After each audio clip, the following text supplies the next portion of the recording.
Community correspondent Shen recently interviewed a guest artist with the Detroit Symphony Orchestra, who is also one of the brightest young stars in classical music. Here's Wei with pianist Yujia Wang.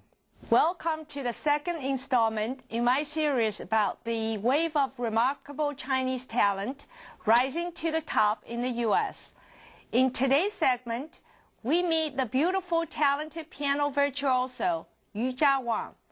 At only 21 years old, Yujia has already taken the classical music world by storm for playing that combines masterful technique with a youthful, fearless imagination and charismatic presence.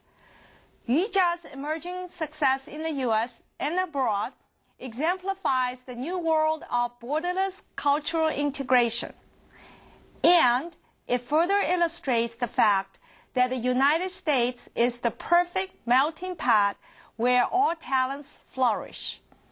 Born in Beijing, China, Yujia came to America at the age of 15 to study with Gary Grafman, world-renowned professor at the Curtis Institute of Music. It is now my distinct pleasure to welcome Yujia Wang to Street Beat. Thank you, Yujia, for being here today. Sure, thanks. And at what age, could you tell us, did you start playing piano? I started when I was 6. My mom is a dancer and my dad is a percussionist. And there was a piano in our apartment, so I started when I was 6 with my mom. That's very young. And when did you start to feel that you may want to do that as a career? Not until I moved to U.S., actually. And you said I was very young. That's funny because nowadays children start when they are 3. So it's like half of my age. Yeah, very ambitious parents. And now, what brought you to the U.S.? Well, it was it's a decision that my parents made, and I sort of just followed it. I mean, as long as I have a good teacher, good environment, it didn't really matter where I stayed. But U.S. seems to have a lot more opportunity. North America. I went to Canada first for a year, and of course Curtis and Julia are the school we always want to go to in China. So that's why. Okay. I understand your family is still living in China. Yeah. You have been here for about 7 years. I live here. And now, do you ever feel torn between, being Chinese-born, your Chinese identity, and American influence? It's not really torn, but it's nice to have the combination. I think now I can speak both languages, and it's very useful. And also, it really nowadays, like everywhere go by plane is so close. It really doesn't make any difference. It's nice to have 2 cultures in one person. So I think that's an advantage.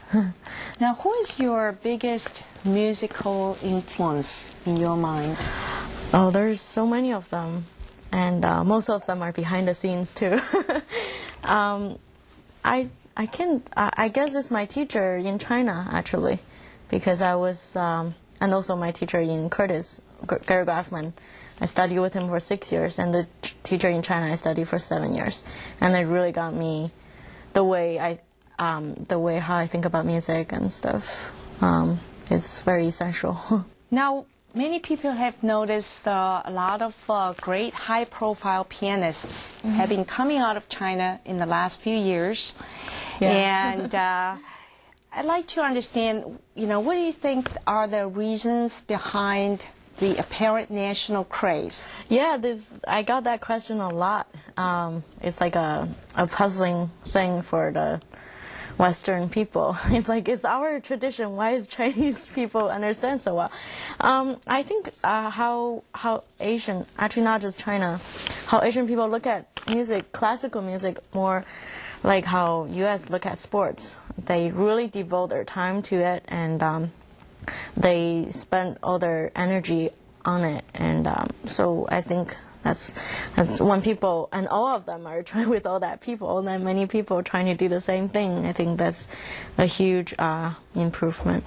Now, one of the pieces you're going to play is notoriously known for its extreme difficulty. Were you intimidated by its reputation, and what kind of process did you use to help yourself learn and master it? Oh, it is like the most difficult piece in the piano literature for piano concerto genre, and that's why I wanted to learn it, because I heard it in Japan when I was 14, and I really want to learn it, but I couldn't reach it. My hand, I couldn't reach it, and it's a lot of jumping around.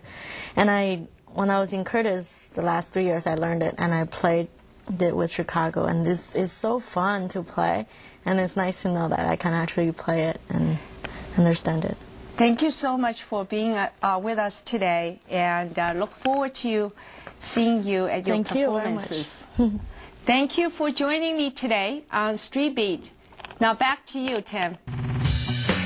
Hey, coming up next, we'll learn how one local organization is helping thousands of homeless Detroit teens right after this.